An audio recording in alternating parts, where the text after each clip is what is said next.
Hello.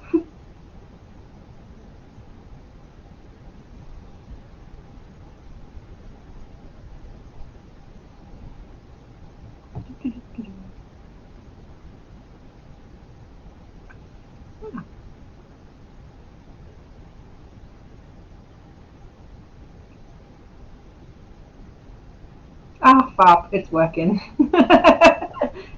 Hi, Nikki.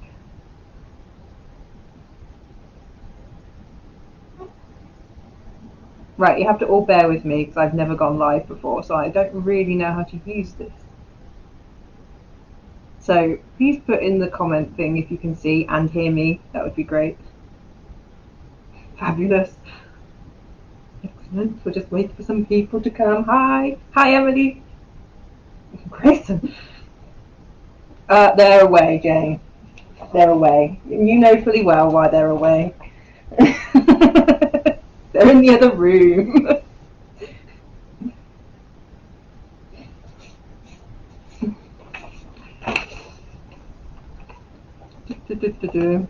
I've got my notes. Right. So, for a start, I'm hoping you are all enjoying the conference because from me, your friendly neighbourhood admin, you've probably seen me tinkering around in the group a little bit. This is the first live I've ever done. The last ones I did were pre-recorded, so this is mildly terrifying.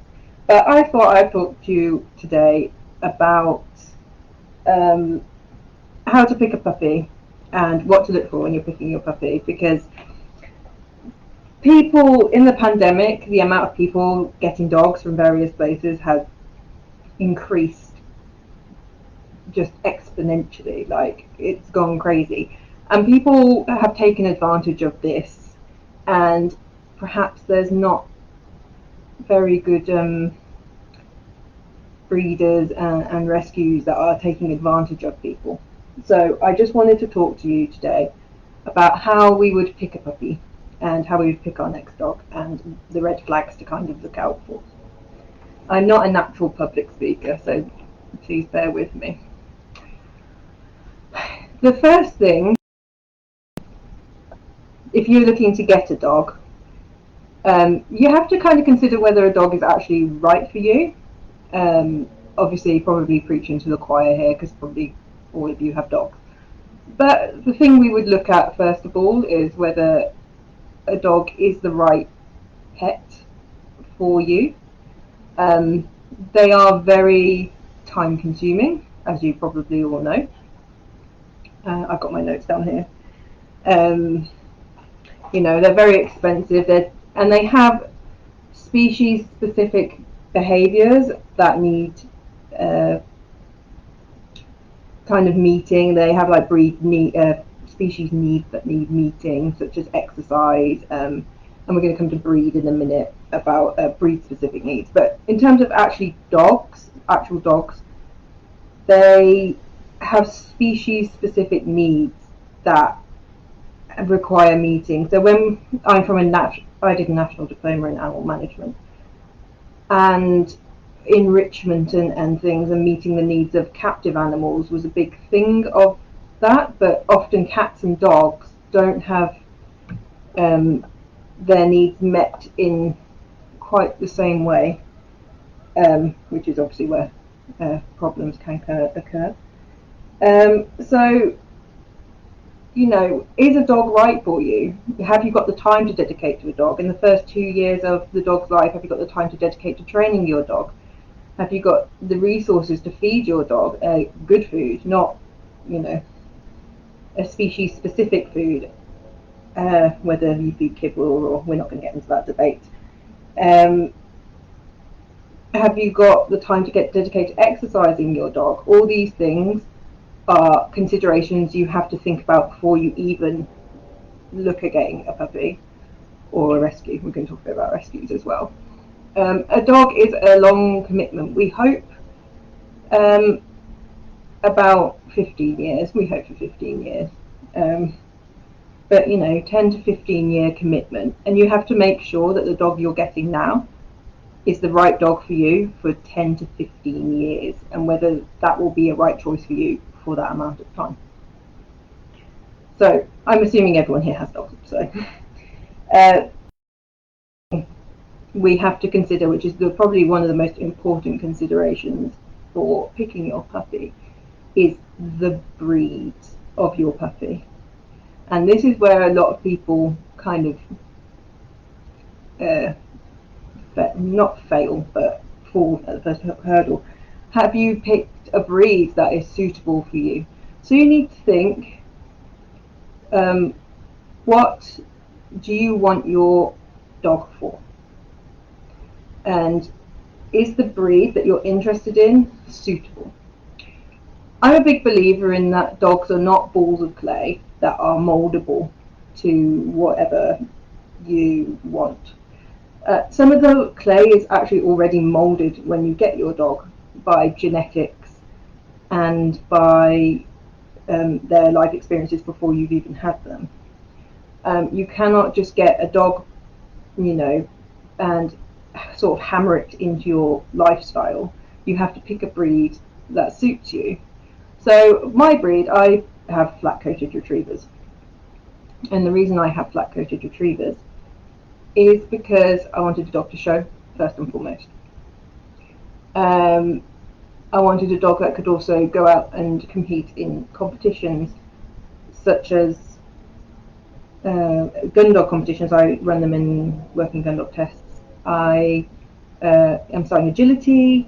I want to do rally. I want a dog that can meet all these requirements. So I brought a dog, and I brought a breed with quite a high energy requirement.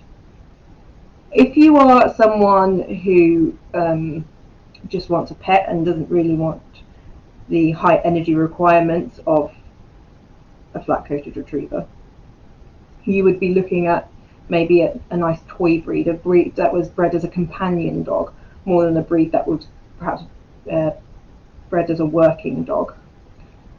This is a big thing I see personally, actually, is when people buy dogs, and I'm going to talk about this in my gun dog talk.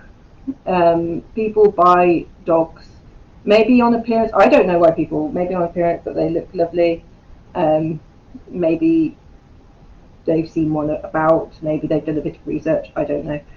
But their energy requirements are actually much higher than the person can actually deal with, which is not a bad thing. I'm not saying people are lazy or anything, but the breed of the dog and the person's requirements don't quite mesh, and there we have a problems occur. A big one I see, I don't want to name any names or anything, but cockapoos. I don't know if anyone else who is a trainer or behaviourist has this problem. People buy cockapoos and labradoodles, which are a blend of two quite high drive gun dog breeds, expecting them to look beautiful on the sofa, and in fact they have quite high energy requirements, and I see a lot of problems around that. In terms of, the other thing is, this is a big one coming from the assistance dog world, actually.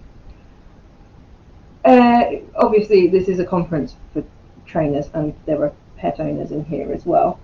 You need to pick a breed that is in tune with your training skill.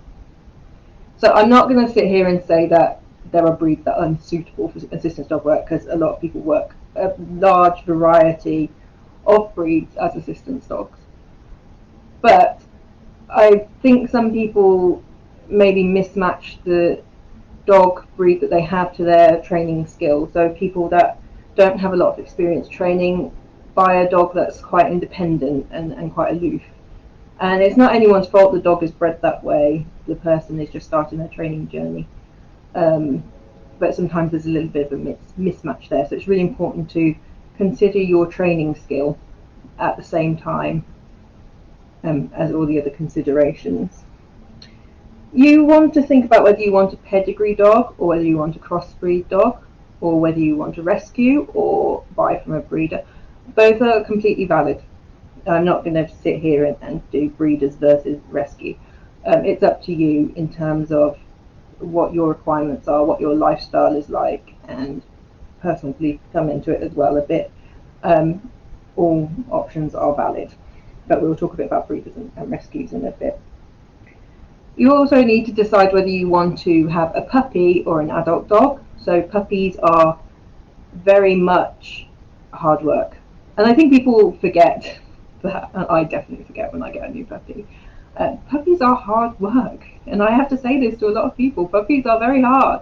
They are demanding. They need constant attention. You can't leave them for very long. They have growing requirements. They have training requirements. They are very difficult, whereas if you didn't want that, you wanted to go for an adult dog or a rescue dog, you have a dog maybe that's, the temperament of, the size of, roughly what the dog is as an adult. Obviously you can get, if we're having adult dogs, they also have a lot more life downside there if it's not been great. So I wanted to talk a bit about what we look for in a good breeder, because that is really where my expertise lies in breeding. So I show, and I'm involved in the conformation show and the breeding world. And I want to talk about, if you're going to a breeder, we'll come to rescue in a second, but at the moment I want to talk about a breeder. And what to look for, and the kind of the warning signs, because people have absolutely been taking advantage of the rise in demand of puppies.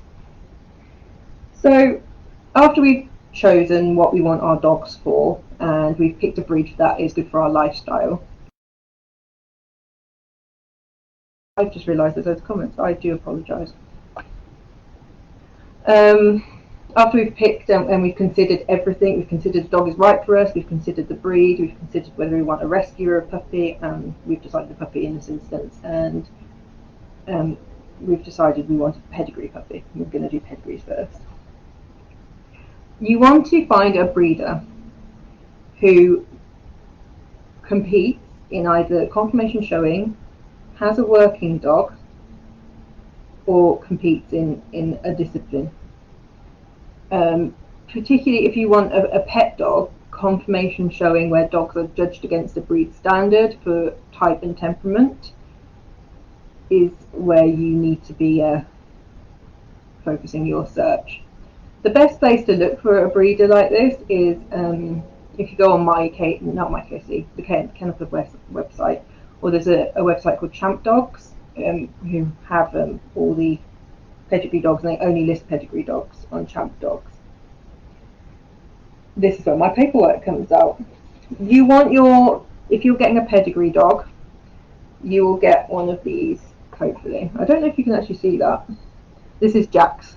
Jack's not with us anymore, but this is a registration certificate for him. It was called One Time to Treasure with Sven Jack, as you can see. He's got his mother, his father, and their health tests on there.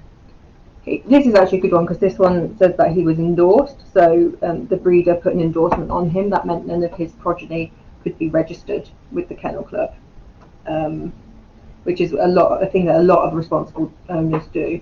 If you wanted to breed your dog, you would have to go to your breeder and meet some requirements, which are usually health test requirements. It's important that your breeder tells you that your puppy's endorsed in the contract as well. So that means that your dog is registered with the Kennel Club on the breed register. There's an activity register as well, but this is the breed register. So there's another one for border collies. If you're having a working border collie, there's also the ISDS, the International Sheepdog Society, is it, that they can be registered as well, which ties in quite nicely. This is Lyra's pedigree. You might get one of these, showing ancestry. I mean, you can trace black coats back to the 1800s, but that's just the 5th generation. So often you'll get one of these in your puppy packs as well. Right, the next thing you're going to look for in your puppy, before you even go to look, and this should be well advertised, and you can look this up on the Kennel Club website, is health certificates.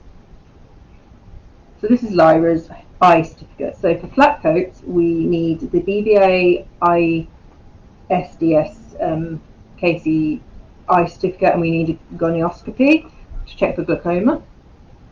And you get a certificate. I'm trying to make it look like, so you can see. I don't know if you can see. I really wish the comment section kept up. So this just basically says she's got no trace of glaucoma, she's got a grade 0, and she's clear for all inherited eye certificates. These should be available for both the sire and the dam on request from your chosen litter. Run away if they won't show you these. I practically throw them at people when they come near me. Again, this is another one. This is Jack's health test. This is his hip score. So a lot of breeds are tested for abnormalities, and it scored, what's it scored out of again? 106. And as you can see, Jack got a 3.3, so that's a really good score.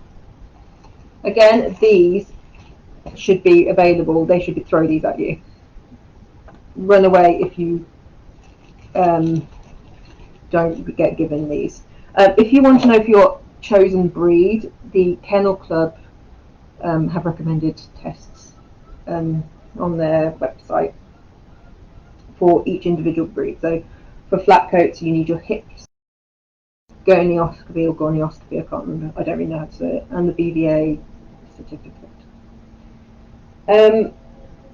As you can see, there's a bit of a difference between these two certificates, apart from size. One's purple and one is green. So the purple means that Jack came from an assured breeder. So there's a thing called the assured breeder scheme. So if breeder, this means the Kennel Club has checked the breeder and made sure they're meeting welfare requirements. Not all good breeders are on the assured breeder scheme. I won't get into that now, but there are good breeders that are not on it. As you can see, Lyra is not from an assured breeder, but that doesn't mean that her breeder wasn't a good breeder because he wasn't on the scheme. So, also you want to make sure the health tests are up to date. So hip scores and things are only done once, gonioscopies are done every 3 years, and the eye test is done yearly. And you want to check the dates. I'm on to people in breeding. So, a breeder of dogs, a good breeder, I say, will only breed bitches who are of good type and good temperament. If we have an anxious mom, this can actually pass down to the puppies. So we want to have a really well-temperamented bitch, and you should be able to see the bitch. They should literally be very proud and show you the bitch, and she should not be aggressive. She should be, it varies from aloof with strangers, and that's just a breed trait. But I'm talking about flat coats. In my mind I've got flat coats, and flat coats are very friendly, so they should be very friendly. You will probably be interviewed for your puppy, and this is a good thing. You don't want a breeder who just gives their puppies to anyone. They're going to want to know everything about you, your lifestyle, your home, your family. When I picked up Jack, I was only young, I just finished university.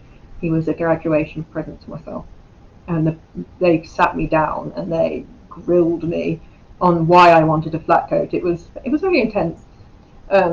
They grilled me on my home, they grilled me on how long I was going to walk him for, what I was going to feed him on. They told me everything bad about the breed. They were like, this breed is high energy, this breed is this breed is that. I'm actually really good friends with them to this day, now 10 years later. But that first meeting was so deep. I will come to how you do this when you're unable to travel in a second, because I do realise we're in a pandemic. So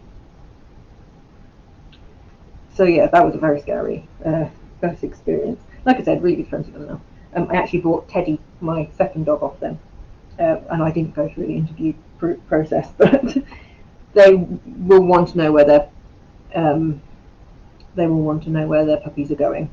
They will also want to keep in touch with you for life, usually. And if at any point you can't have your dog anymore, they will take it back.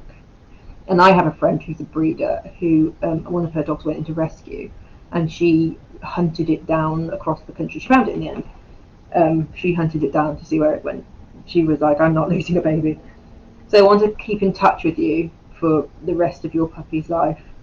And I mean, I sat with my friend the other day and I was going through all the puppies she'd bred, and she could literally, I told her a kennel name, she could tell me who it went to and what pet name it was and what collar, you know, when they put the collars on them. She was saying, oh, that was Miss Red. She's called Molly now, and she's in Cornwall or something. So she knew every puppy. So you will have a contract with your breeder when you buy your puppy. About it will have things like breeding, the endorsements I was just talking about, and the fact that you have to bring your puppy back if you can't look after them anymore. Licensing. The rules recently changed around licensing. Went crazy in the dog show world because each council has a kind of different interpretation. But a lot of good breeders aren't licensed. A lot of good breeders are licensed.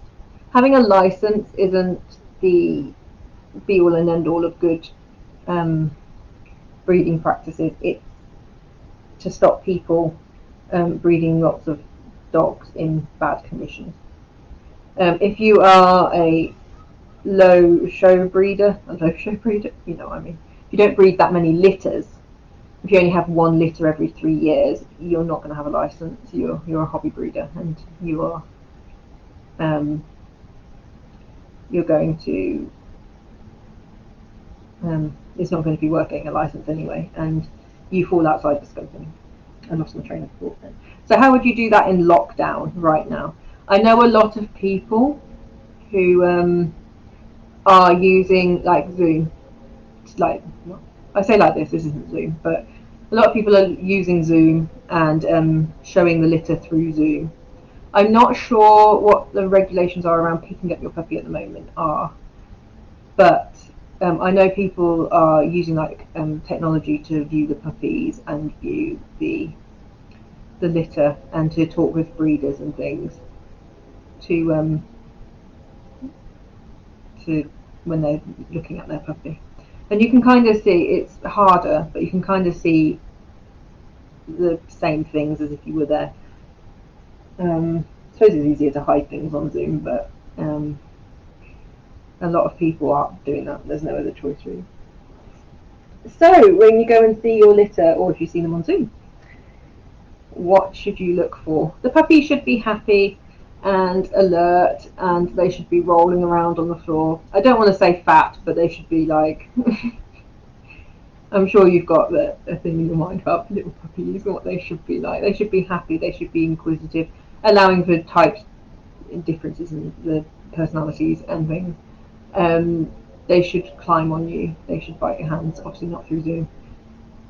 The mum, unless there is a valid reason why mum isn't there, valid reason is obviously that she sadly passed away, which I've known to happen. Unless there's a valid reason like that, mum should be there with the puppies. And this is where I'm going to do a word of warning. Mum should be there. She should be interacting nicely with her puppies, and she should also be the mum. She should look like she has recently given birth to puppies. She should be producing milk, unless there is a reason why she isn't. She should obviously be the mother of the puppies. She shouldn't bite her puppies. This is a big misconception of like mummy dogs bite their puppies to correct them. Mummy dogs don't bite their puppies to correct them. Never seen that ever. Mummy dogs get involved when their puppies are being naughty and separate them, but I've never seen a mummy dog bite their puppies. Puppies in the environment should have enrichment depending on their age.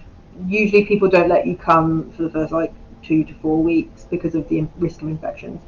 When they're very small little beings, they're very prone to infections and death. So people tend to keep people away from that.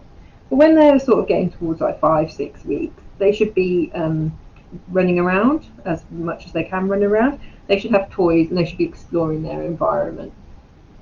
They should be obviously healthy, so no runny eyes, no runny noses, no worm tummies. I don't know if anyone's seen a dog with worms, a puppy with worms, whether they've got a big belly underneath, because they should be being wormed constantly. I can't remember which ones it is, like 3, 5 and 7 weeks they should be wormed. The breeder should be happy to answer all your questions, and no question is a stupid question. You want to know that this breeder and this breed is right for you, and if you feel at any point that this breeder and this breed isn't right for you, you walk away. So the red flags. I'm really sorry if you can hear the wind going through my house, by the way. It howls around my house for some reason. I think it's the way they set it. So the red flags you're looking for are from what is colloquially called a puppy farm.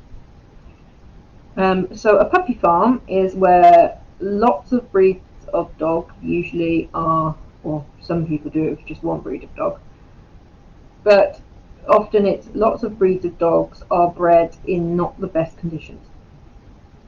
So they're kept in tiny cages, they're not kept clean, they're not given veterinary treatment, they're literally just there to breed.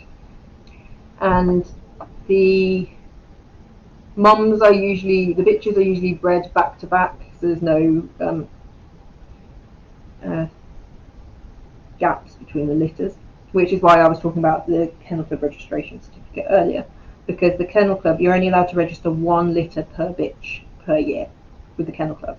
So if you have a certificate like this for your pedigree dog, you won't get one of these for your crossbreeds, but for your pedigree dog, if you get one of these, it means that the mum has only had 1 litter that year, because you can't have you can't register unless it's extreme circumstances. You can't register 2 litters in a year. You also can't register mother-son, father-daughter matings and things like that. So you know.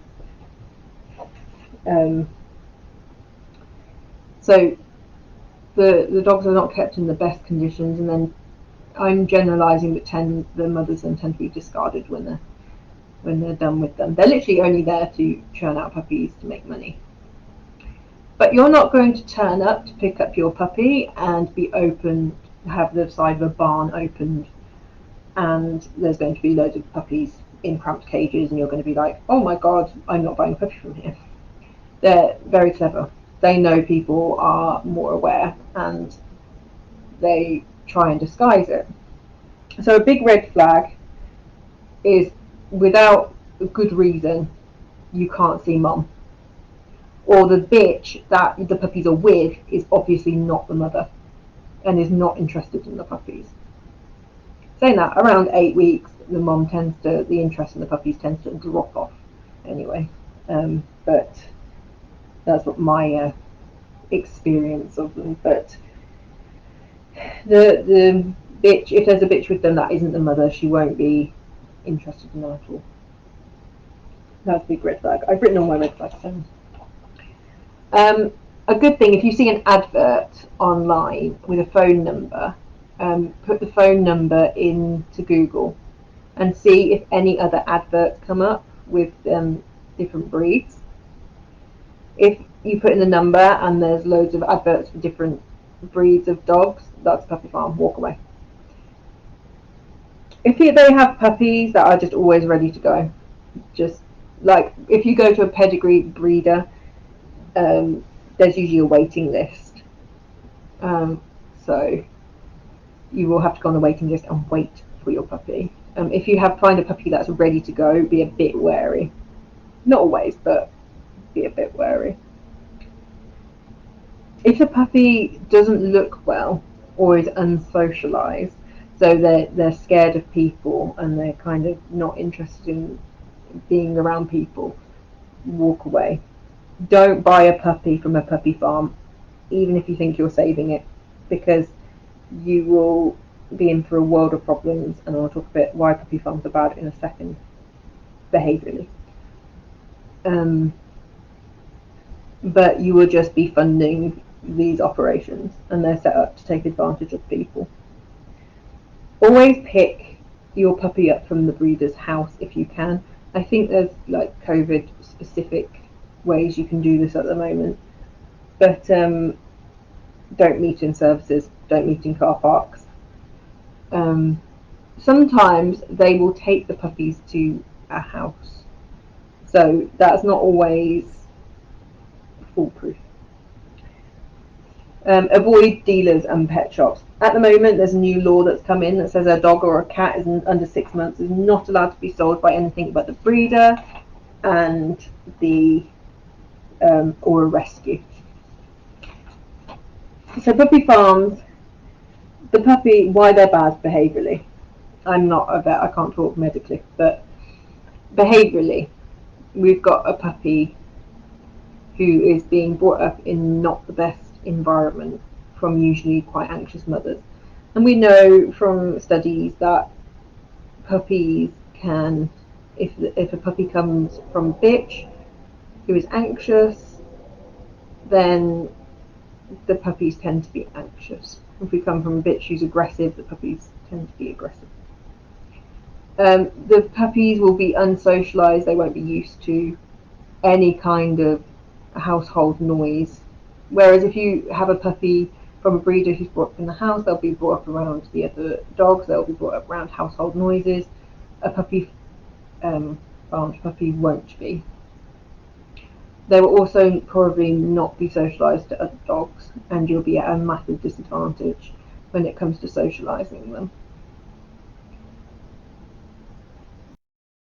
In terms of like medically, I'm not a vet, but I know that people have had terrible stories where puppies have been very ill and even passed away due to being brought up in a puppy farm situation, which is very sad. I really don't like it as someone who's involved in showing. I don't. It's just sad, and I see it all the time. As a behaviourist, I do see it all the time. Not ones that have died, but I see the behavioural fallout of it, and it is sad. And I just hate that people get taken advantage of. Really. Right, a bit controversial. If I'm going to do rescue. Rescues are something I really have a lot of experience with myself, I will be honest. The only real experience I have with rescue is dealing with the fallout from rescue from a behaviourist point of view. So I just see that the not so nice side of rescue. But I am going to put a disclaimer that there are lovely rescues out there, and rescue dogs are 100% a valid choice, and it's a lovely thing to give a dog a home who didn't have a home before. However, there again are unscrupulous, is that how you say that? Rescues set up. I didn't know until this morning, actually. I was researching this. I didn't know there was no regulation around rescue. I didn't know that anyone could call themselves a rescue. Same as anyone can call themselves a dog trainer. Did not know that. Now you know that too. So, a reputable rescue will find out about you, do a questionnaire maybe, or do an interview with you and find out about you and find out what your wants and desires. You know what we're talking about at the beginning, you know, what do you want from a dog? Is a dog right for you? What breed do you want? What do you want to do with dogs? Then they will match dogs to you. So they will give you maybe a choice, or maybe they'll be like, oh, we've got a perfect dog for you. And they will give you a dog that matches your requirements. A big one is insuring dogs. This is going to be a bit of a controversial one. Insuring dogs are safe for rehoming. There are sadly some dogs that are rescued and who are not safe to be rehomed. So it's important that a rescue doesn't put these dogs in the home. Oh god, people are commenting and it doesn't go down. Yeah, that's true. Yeah.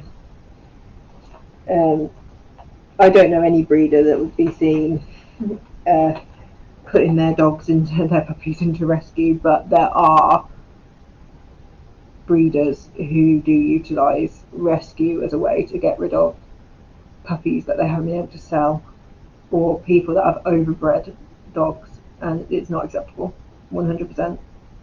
That was the recent comment that I was answering. Like I said, rescue is 100% an excellent way to bring home a dog. I've rescued dogs before. I had a beautiful rescue dog called Holly once. She was very aggressive. It was fine because we just lived in the house and she was roamed. She had the best life. We only had her 6 months because she was very old. Then we'll do our home check to make sure that you are suitable for a rescue dog, and to make sure your home is suitable, including your garden, because a lot of dogs can jump a good height. So they will want to make sure your fences are tall enough, and they will want to make sure that your house is suitable. They want to make sure that you are suitable. If they just give you a dog and don't do any of this, there's something fishy going on. Rescue backup is a big one. I see this more as a problem with rescues that deal with dogs from abroad. Again, I'm being very careful what I say. This is just my experiences that don't sometimes have the best, not all of them, but sometimes they don't have the best rescue backup in terms of behavioural problems.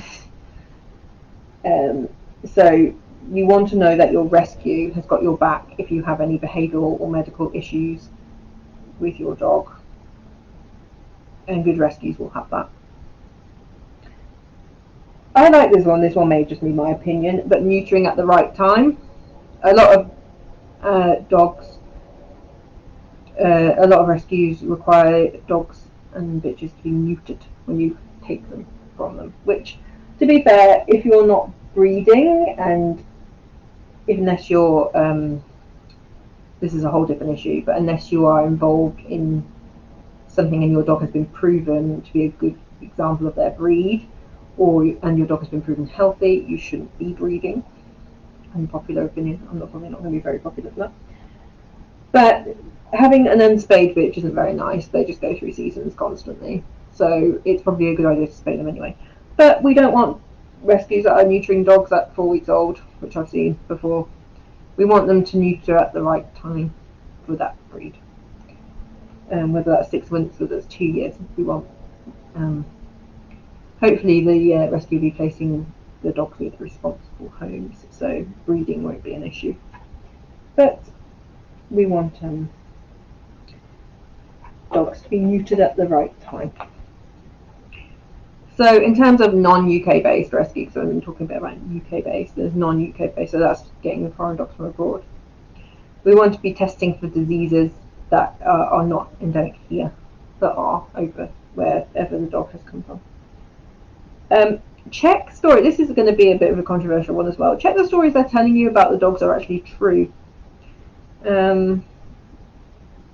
Should elaborate on that one really. I've seen a lot of it where there's like chihuahuas, and they're like, oh, we've rescued a chihuahua from the meat trade, and it's kind of obvious that the chihuahua has not been rescued from the meat trade.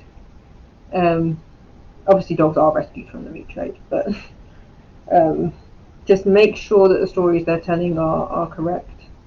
You should have a contract with your rescue. I've seen some weird and wonderful contracts, but mainly they should state that the dog has to come back to them, the same as the breeders, if you can't look after them anymore, and the dog should be neutered and microchipped. And there may be some rescue specific, some rescues, especially those dealing with non-UK rescues, like you to have like 2 leads on your dog at all times because of the risk of escape and things. So some red flags for the rescue. Not vet checking the dogs. I've seen that before. Hi, Ruby. Ruby made me go live. She's mean. Dogs that are unsuitable for rehoming, or if they're trying to match you with a dog who is unsuitable for your requirements. So if they have an aggressive dog and you have young children, not saying that aggressive dogs don't deserve homes. I took home a dog who was yes, that was my next point. Ruby, oh my god. I took home a dog who was not very well socialised. She was lovely to us, but she had been seriously very, very, very abused. I shouldn't. It's a bit of a sad story. We pushed in, you know, when they get a little bit of sleepy in their eye, we pushed in to get the sleepy out of her eye, and our fingers like just went like back, and we're like, oh my god, what is this? So we took her to the vet, and then it turned out she'd had a fractured skull from someone smashing her in the face with an object. People are vile to dogs. So she was quite an aggressive dog. So, lovely to us though. She's lived in the garden. She enjoyed it. She was a Pyrenean mountain dog. We didn't just keep her in the garden. She wanted to be out there. If they give you a dog without interviewing, screening, or home checking you, the other one you need to look out for is emotional manipulation. So this dog is going to die if you don't take it home. Picking a dog is a big decision, and it shouldn't ever be rushed. And you shouldn't ever be rushed into making that decision. That is that's when things can go wrong. So you need to sit. If you need to sit and think about whether you want to take a dog home, then that's absolutely perfect. That's absolutely right to do. That's fine. Ruby just said, rescue backup. You should have lifetime rescue backup from your rescue. So if they don't provide them, or as I know, some people that I've worked with have just been yeah, that was my father's, Ruby, that was my father's answer to that as well. We were so angry and upset. It was upsetting. Yeah, so some people I go to see, they go to their rescue and saying we're having a behavioural problem, and then they're like, oh, have you tried Googling it? And that's not rescue backup.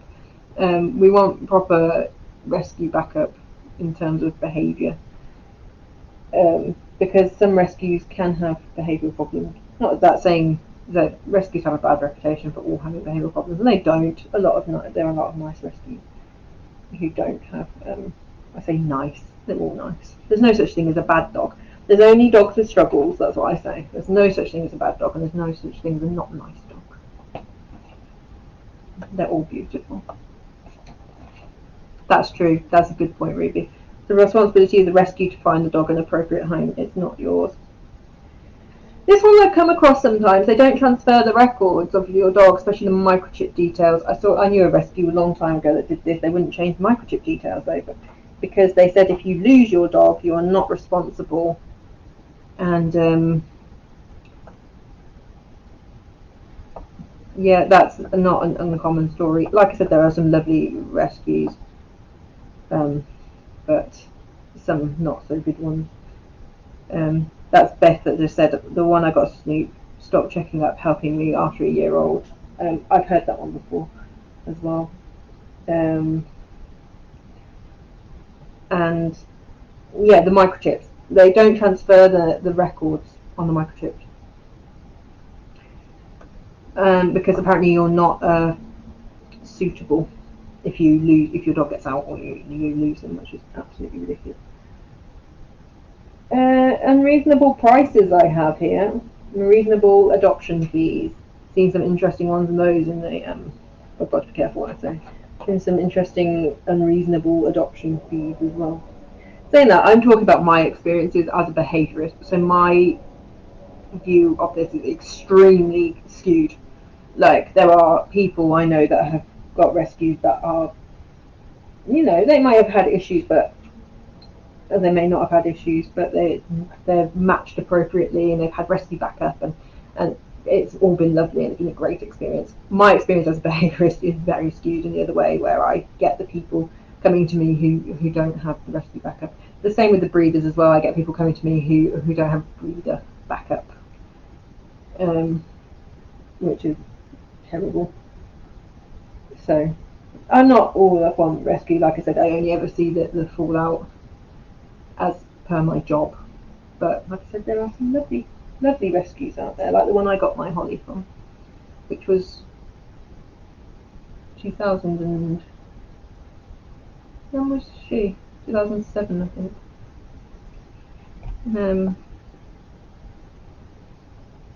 Oh, I'm just reading the comments. I'm so glad the rescue we got Grey from does lifetime rescue backup. Yeah, that's right. If the dogs are registered to both you and to them, that's fine.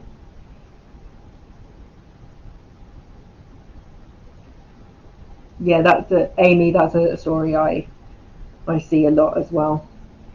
In that emotional manipulation is used to get dogs into homes, and actually the dog should be matched to you. And it's the same with puppies. My partner's one of his relatives got buy one get one free on puppies from a breeder. Buy one get one free, or buy one get one half price, I think. Don't, if they do that, run. that every puppy is individually priced, and you probably shouldn't be sold two at the same time anyway, because of littermate syndrome. Yeah, that's kind of more what I see, Ruby. And I think, like I said, my experiences are very skewed in terms of what I see, just because by virtue of my job, which is a behaviourist. So obviously I am going to get the worst ones, the worst cases, but breeders are not exempt from this either. I've known some pretty bad breeders as well. You want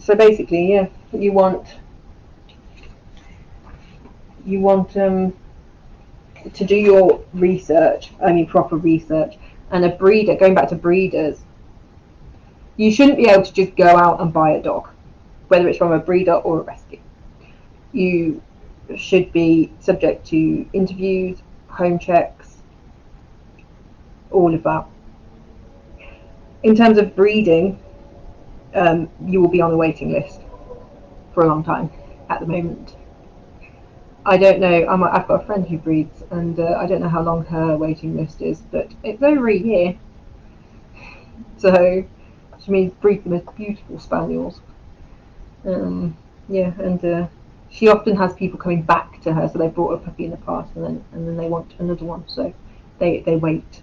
And you should absolutely be waiting for a puppy, and your puppy that you're going to get is worth the wait, is worth waiting for.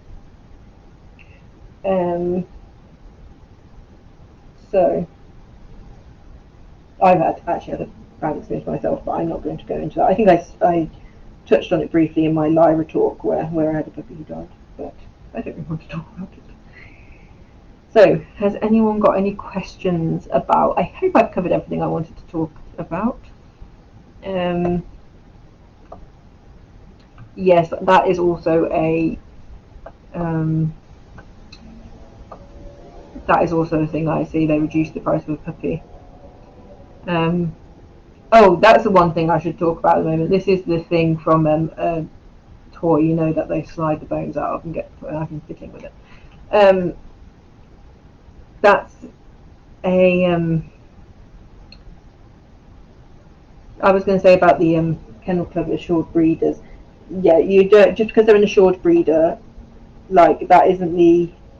I know they will meet welfare standards set out by the Kennel Club, but there are some lovely breeders who are not, and you'll get a nice green certificate if they're not in a KC assured breeder, but that doesn't mean that they're not a good breeder. And I know some assured breeders who aren't the best, but I can't say that.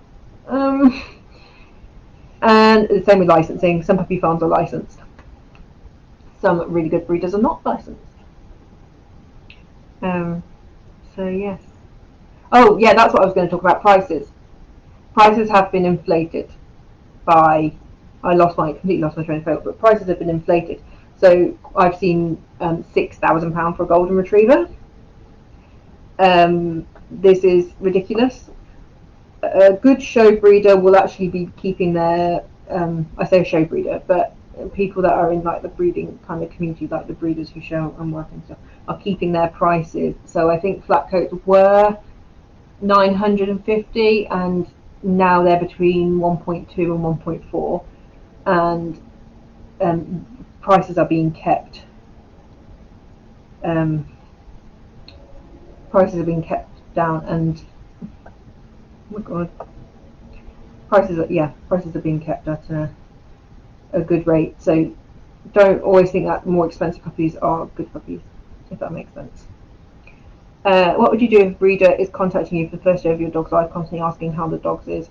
I suppose it depends how often they do that. If it's constant, I would be setting some boundaries, to be honest, Beth, because they will want to be part of your puppy's life. They will want to be part of your puppy's life. So,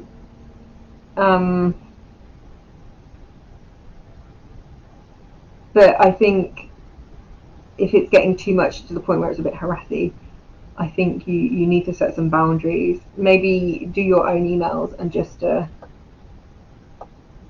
every week. Yeah, that's a bit much.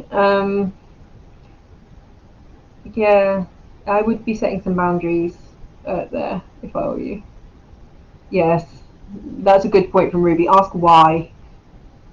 Any advice how to pick your puppy from the litter? I suppose it depends on really what you want your puppy for. Let's say you want to compete. So for me, I show. So my pick of the litter is based solely on how they look. But if you were looking at personality wise, if you were maybe wanting to compete and go out and compete, maybe pick a more like outgoing puppy. If you wanted a more laid back puppy, if you had a more laid back lifestyle, you'd probably choose a more laid back puppy. Temperament testing. I've never set much store by it. Like I'm sure people do. Like I've never done it.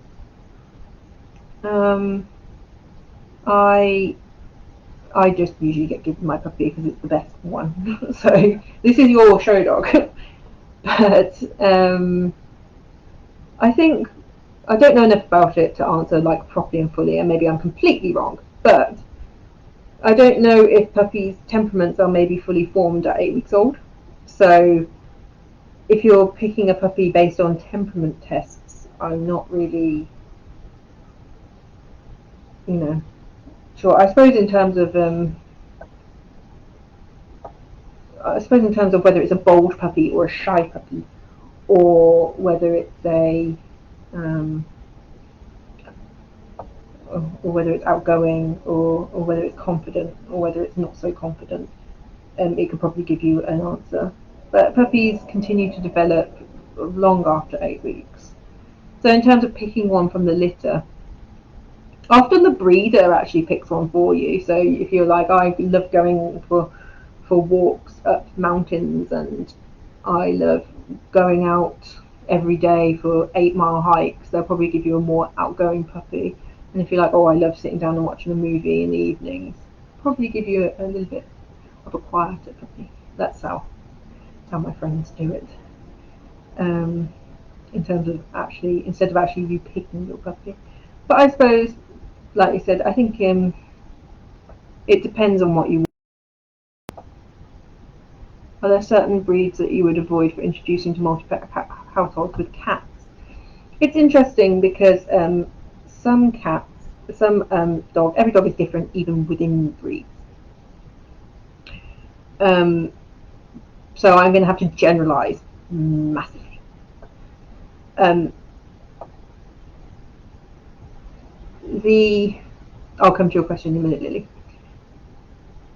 if you have a dog who is maybe bred for having prey drive, they may not be the best breed to consider if you had a cat, for example. I know one of my clients was given a dog by a rescue actually, and said they were fine with rabbits, but it was a terrier mix and it was not fine with rabbits at all. And obviously because it's a terrier, and that's what they're bred for. You know, earlier I was saying like some breeds that their clay is already a little bit moulded. Some breeds are bred for prey drive, and that can't really be. It can be sort of muted maybe a little bit, but to me there's some ethical considerations in getting a dog and then muting its natural breed instincts.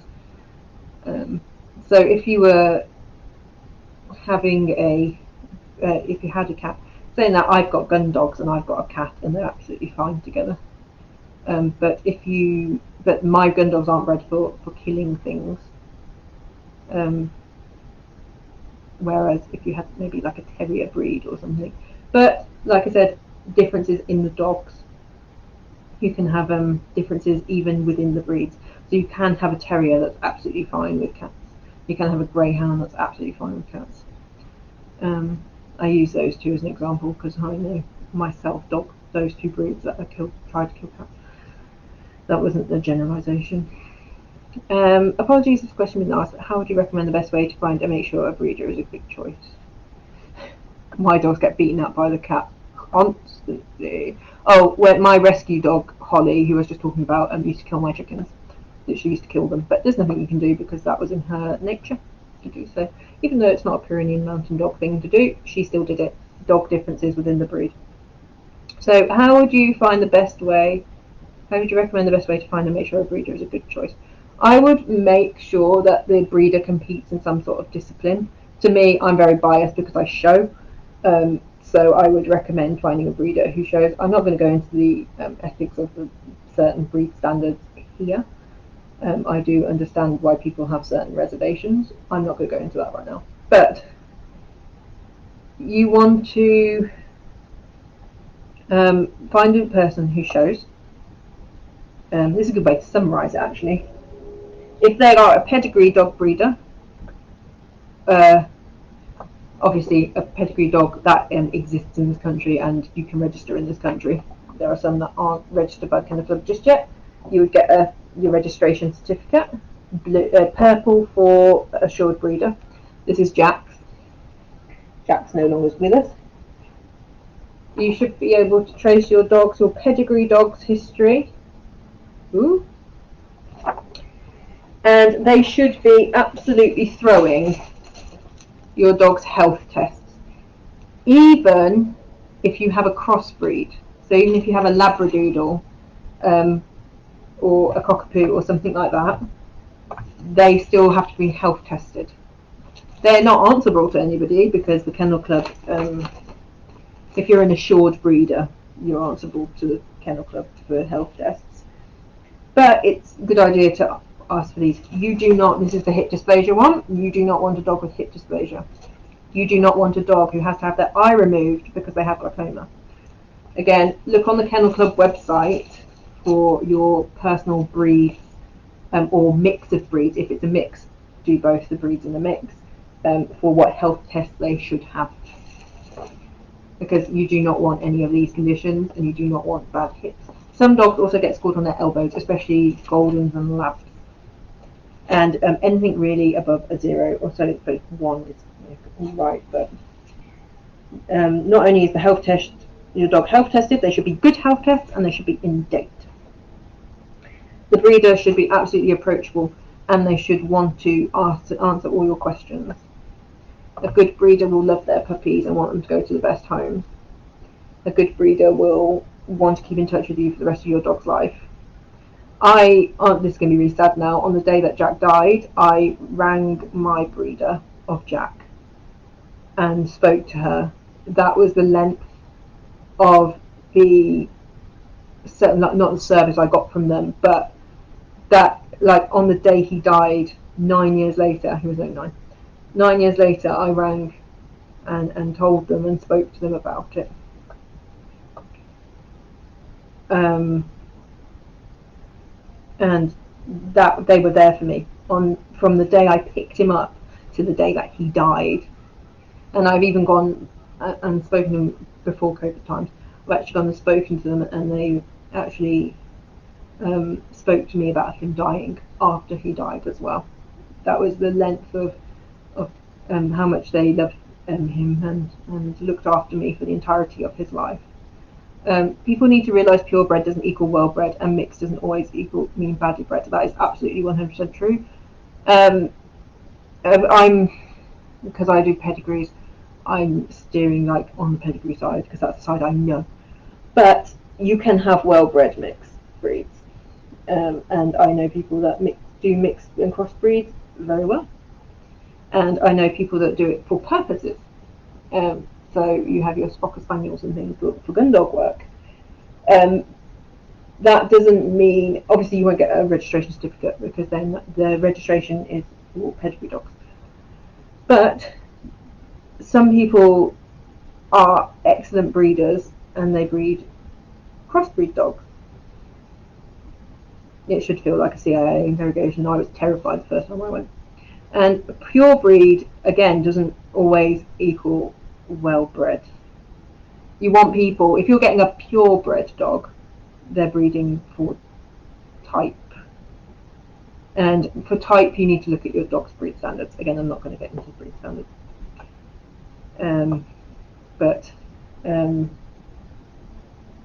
Yes, type and temperament is very. I saw, what was it? Someone on another live said, if it's not a retriever if it doesn't retrieve. It's not a collie. It's not a collie if it doesn't herd. And it's not a greyhound if it doesn't chase. It's not a husky if it doesn't like to pull. The temperament of a dog is very important, and especially like on a dog level in terms of the mother's temperament being of a good temperament, because she will pass that on to the puppies. I just want you to be set up with the best dog that you can have, because when you go to a good rescue and you're matched perfectly, or whether you go to a good breeder and you get your little well-bred puppy and you're matched perfectly to it, you will find your relationship and you're starting to go, you will find it so much easier than if you start with a dog that already has behavioural issues. Not that a dog with behavioural issues is bad, but it is an 8-week-old puppy. Right, I was going to go into like picking a trainer, but I've run out of time. Sorry, that's me rambling. So, is any more questions before I go? I'm just waiting to see if anyone pops up. If not, I will love you and leave you because I have overrun, and I do apologise. I thought, oh, I'll only talk for half an hour about this. I don't think this is enough to last an hour. I was wrong. Apparently I can ramble.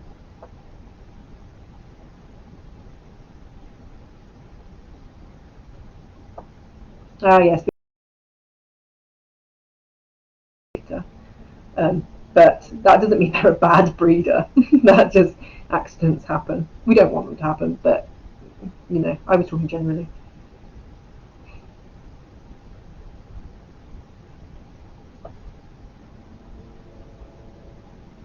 Oh, you'll have to talk to me more. I haven't seen your talks yet, but you'll have to talk to me more about behaviourally assessing dogs in your program. I'll be really interested in that, actually. That's like genuine. I would literally be really interested in what you do.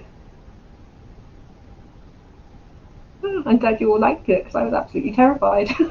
I've never done a live before. Oh, thank you. Cool. Well, I will let you all go because I've taken up all of your time. So I will see you. My next one is going to be about pet loss, so that'll be nice. But I thought it was a good topic to talk about. Sad topic. I hope I don't cry in it. But anyway, I will let you all go. So thank you all for listening, and I hope you have enjoyed the rest of the conference. continue behaving. Everyone's done really well, and has been a joy to moderate the conference because no one has misbehaved. So just keep doing that. Thank you, and I will continue putting all the stuff in the guides now from yesterday. So bye everyone.